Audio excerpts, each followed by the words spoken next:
Εδώ στο γκαράζ των Cafe Racers ξεκινάμε ένα νέο project. Καλησπέρα παιδιά. Γιάννη, τι θα φτιάξουμε? Λοιπόν, έχουμε τώρα ένα 1150 GS απλό, όχι το Adventure. Το μηχανάκι θα γίνει ρέπλικα Marlboro, όπως έτρεχε στο Dakar με τον Gaston Rayet. Θα βαφτούν τεπόζητα, θα βαφτεί ουρά. Θα βαφτεί το υποπλαίσιο, θα βγει το υποπλαίσιο, θα βαφτεί. Ωραία. Στο χρώμα της Marlboro, αυτό το περίεργο το χρώμα το κόκκινο πορτοκαλί. Okay. Θα φύγει μπροστά. Μπροστά τι μετατροπές θα έχουμε για... Όλο το μούτρο, θα φύγει όλη η μούτρο μπροστά, το φτερό. Τα φώτα. Η βάση, η σιδερένια που κρατάει όλο το μούτρο μπροστά.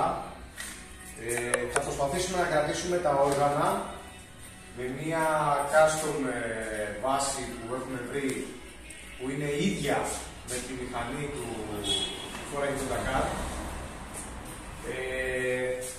Θα έρθει ένα κοιτάκι από Ιταλία, το οποίο θα αντικαταστήσει τα φώτα, θα μπει στο κιλό φως. Θα γίνει ένα relocation, το ψυγείο θα έρθει κάτω από το telelever, εδώ ακριβώς. Θα φύγει από εδώ ψηλά, θα έρθει εδώ πέρα από κάτω με βάσεις. Θα ελαφρώσει γενικά όλο το μηχανάκι. Όταν λέμε ελαφρώματα, σε τι υπολογίζεις βάρος θα φύγει από τη μηχανή? Τα 1150 κυμαίνονται, τα απλά κυμαίνονται στα 249 κιλά. Ναι, είναι βαριές και γερές μηχανές. Βαριές μηχανές, μαστόδοντα. Βγάζοντας καταλήτη, βγάζοντας εξάτμιση, όλο το μούτρο μπροστά.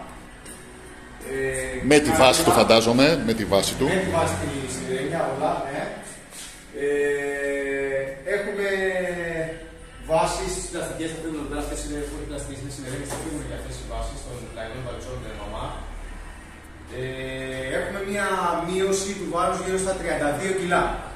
Που σημαίνει η μηχανή όταν φτιαχτεί με το καλό και είναι έτοιμη, θα έχει ένα βάρος γύρω στα 215 με 217 κιλά. Πολύ καλά. Είναι αρκετά καλά.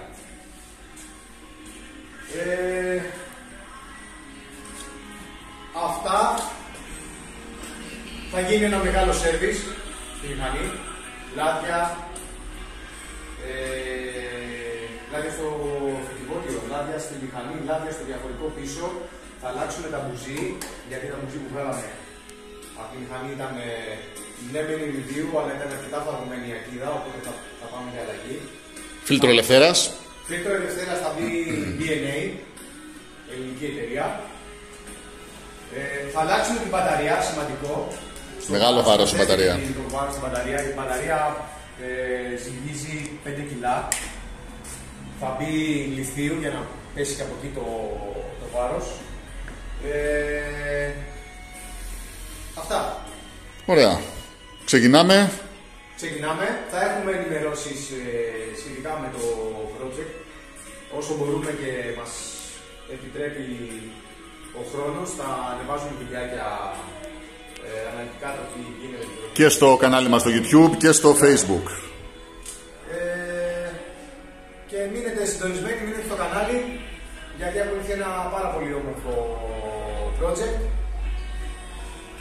και θέλουμε την υποστήριξη σας.